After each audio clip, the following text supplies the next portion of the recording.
जय श्री गणेश। नमस्कार, मैं आचार्य संजय द्विवेदी। मेरे समस्त प्रबुद्ध दर्शकों का मेरे चैनल पर हार्दिक स्वागत है।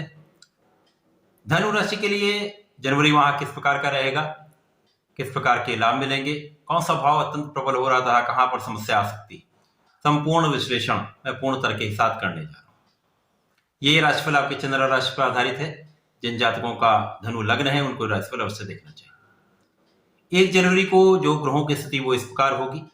लग्न में ही सूर्यदेव होंगे, जहां पर बुध का गोचर चल रहा होगा। इसी प्रकार से द्वितीय भाव में शनिदेव के साथ शुक्राचार्य होंगे।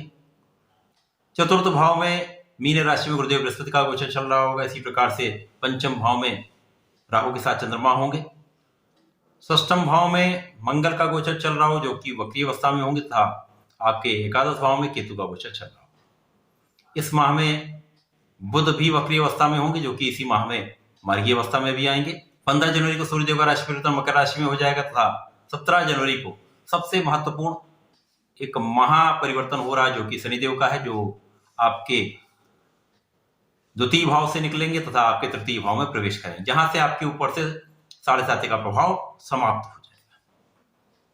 इसी प्रकार से 22 जनवरी को शुक्राचार्य का राशि परिवर्तन भी आपके द्वितीय भाव से आपके तृतीय भाव में कुंभ राशि में हो जाएगा। तो ये अत्यंत महत्वपूर्ण माह रहने वाला है, क्योंकि इस माह के प्रारंभ से ही आपके जीवन में बाधाओं का अंत हो रहा है, कष्टों का अंत हो रहा है, समस्याओं का अंत हो रहा है, तब आपके भाग्य में प्रबलता आने वाली है। जीवन के कार्यों में आप सफल होने वाले, क्योंकि लग्न में प्रारंभ से ही बहुत ही प्रबल स्थिति है।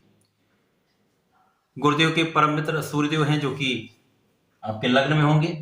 राजा का लग्न में गोचर निश्चित रूप से आपको राजा के समान सुख देता है। साथ ही साथ यहाँ पर गुरुदेव, जो कि आपके लग्न के स्वामी हैं, उनकी चतुर्दशम का संबंध भी होगा, जिसके कारण आपकी लग्न तो अत्यंत प्रबल हो रही है। प्रारंभिक समय से ही आप प्रबल रूप से प्रभावशाली होंगे, आपका प्रभुत्व बढ़ेगा, आपका कार्यक्षेत्र प्रबल होगा, आपके आकर्षण में वृद्धि होगी, साथ आपकी बुद्धि का स्तर बहुत प्रबल होने वाला है, क्योंकि यहाँ पर गुरु तथा सूर्य का संबंध आपको प्रबल रूप से प्रशासनिक सेवाओं में सफलता देता है, शासन प्रशासन का लाभ देता है, राजा के समान सुख की प्राप्ति कराता है। साथ ही साथ गुरु और बुध का संयोग, यहाँ पर गुरुदेव का अपनी ही राशि पर चतुर्दशम का संबंध बनना निश्चित रूप से लग्न के प्रभाव को कई 100 गुना बढ़ा रहा है। यहाँ पर आप अति कुशाग्र हुए होंगे, विवेकशील भी होंगे, विद्यावान भी होंगे, गुणवान भी होंगे, सामर्थ्यवान भी होंगे। तो यहां पर संपूर्ण सहयोग आपके साथ चल रहा है। अब यहां पर बुध तथा सूर्य का केंद्र में प्रबल रूप से बुधादित्य योग आपको सरकारी नौकरी की प्राप्ति में सफलता देता है। यदि प्रशासनिक सेवाओं की तैयारी करें तो 100% ये समय आपका है। आप निश्चित रूप से सफल भी होंगे, आपका निश्चित रूप से सिलेक्शन होगा। इसी प्रकार से द्वितीय भाव में, जहां पर मकर राशि में शनिदेव हैं, तो आपके धन का भाव प्रबल हो रहा है। शनिदेव अब यहाँ पर मार्गी अवस्था में आ चुके हैं, तथा ये 17 जनवरी को आपके तृतीय भाव में प्रवेश कर जाएंगे। तो यहाँ पर आपको 2 भावों का फल प्रदान करेंगे, जहां पर धन के भाव को भी प्रबल करेंगे, आपके परिश्रम को भी बढ़ाएंगे। तो ये अत्यंत श्रेष्ठ फलदायी होने वाला है।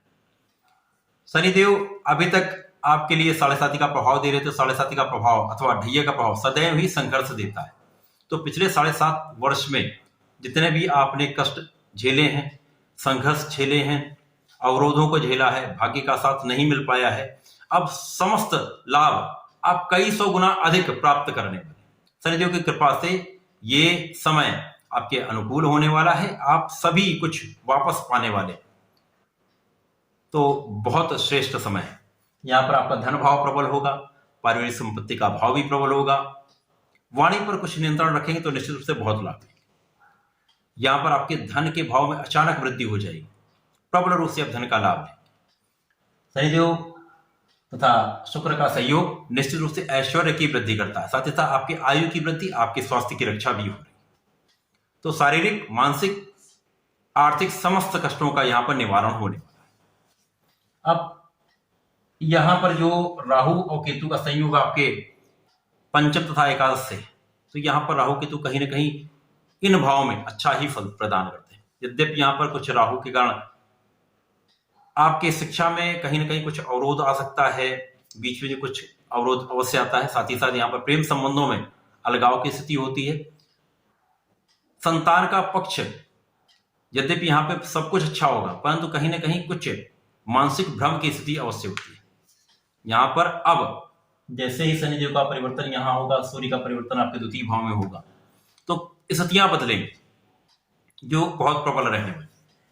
तो सूर्य का परिवर्तन जब आपके द्वितीय भाव में हो जाएगा, यद्यपि सूर्यदेव शनिदेव की राशि में जाएंगे, द्वितीय भाव में जाएंगे, तो यहाँ पर आपको अपने आंखों से संबंधित रोगों से बचना होगा। बाकी आपकी आयु की रक्षा, धन का प्रबल लाभ यहाँ पर निश्चित रूप से मिलेगा। पारिवारिक संपत्ति का लाभ, पिता का आशीर्वाद यहाँ पर आपको प्राप्त होगा। इसी प्रकार से शनिदेव का जैसे ही परिवर्तन आपके तृतीय भाव में होता है, ये आपके लिए जीवन में निश्चित रूप से समस्त सुखों की प्राप्ति कराने वाला है। शनिदेव जब यहाँ पर आएंगे तो इनकी दृष्टि का प्रभाव पंचम पर होगा, तो यहाँ संतान का भाव प्रबल होगा, शिक्षा का भाव प्रबल होगा। साथ ही साथ शनिदेव जब यहाँ पर होंगे तो आपके भाग्य को प्रबल रूप से प्रचंड कर देंगे। तो अब आपको भाग्य का पूर्ण साथ मिलने लगेगा, जो अवरोध है वो समाप्त हो जाएंगे। साथ ही साथ यहाँ पर आपके विदेश के भाव को प्रबल करता है, विदेश से भी धन की प्राप्ति होगी, विदेश गमन भी हो सकता है, कुछ व्यय में भी वृद्धि हो सकती है। शुक्राचार्य का परिवर्तन जब आपके तृतीय भाव में हो जाएगा, शनि शुक्र का सहयोग शनिदेव के मूल त्रिकोण में अत्यंत प्रिय राशि में होगा, तो निश्चित रूप से आपके जीवन में बहुत प्रबलता आने वाली, क्योंकि यहाँ पर शुक्राचार्य आपके लाभ के स्वामी, तो लाभ के स्वामी का जब संबंध तृतीय भाव में हो जाएगा तो आपका परिश्रम भी बढ़ेगा। परिश्रम से आपके लाभ की मात्रा बहुत बढ़ने वाली, धन का लाभ बहुत प्रबल मात्रा में होने वाला है। गुरुदेव बृहस्पति अकेले यहाँ पर हंस नामक राजयोग बनाकर विराजमान है, जो कि आपके लिए प्रबल रूप से सुख संपत्ति का अर्जन कराने वाले हैं। भूमि भवन वाहन का योग बना रहे हैं, आपके विवाह का योग बना रहे हैं। साथ ही साथ यहाँ पर गुरुदेव बृहस्पति आपके कार्यक्षेत्र को प्रबलता दे रहे हैं। अब यहाँ पर कार्यक्षेत्र के स्वामी बुध हैं, जहां पर गुरुदेव का चतुर्दशम का संबंध भी बन रहा है। बुध यहाँ पर पूरे माह रहेंगे, तो निश्चित रूप से ये समय आपके कार्यक्षेत्र में बहुत प्रगति कराने वाला है, आपको पदोन्नति देने वाला है। व्यापार है तो व्यापार में बहुत वृद्धि आप करेंगे, विस्तार कर लेंगे, प्रबल रूप से धन का अर्जन करेंगे। अब बुध यहाँ पर आपके दो भाव के स्वामी है, सप्तम तथा दसम, तो दोनों भाव प्रबल होंगे, तो जीवन साथी के साथ सामंजस्य भी बढ़ेगा, प्रेम संबंध भी अच्छे रहेंगे। साथ ही साथ यहाँ पर कार्यक्षेत्र बहुत प्रबल होगा। सप्तम तथा दसम दोनों भाव कार्यक्षेत्र का भी निर्धारण करते हैं, तो इसीलिए मैंने कहा आपको यहाँ पर सरकारी नौकरी की प्राप्ति भी हो सकती है। तो यदि प्रयास करेंगे तो निश्चित रूप से आप सफल रहेंगे। शासन प्रशासन का पूर्ण सहयोग होगा। जो लोग प्रशासनिक सेवाओं में, सरकारी सेवाओं में, निश्चित रूप से यहाँ पर पदोन्नति का योग, मन चाहा स्थानांतरण भी प्राप्त होगा। निश्चित रूप से समय आपके लिए बना है, अत्यंत श्रेष्ठ समय। धनु राशि के जातकों को नियमित रूप से श्री हरि की शरण में रहना चाहिए, उनके मंत्र का जाप करना चाहिए, नित्य सूर्यदेव को जल देना चाहिए। यदि ऐसा करते तो निश्चित रूप से आप बहुत सफल भी होंगे, बहुत लाभ भी। तो ऐसा करें, इसका लाभ लें। धन्यवाद, नमस्कार।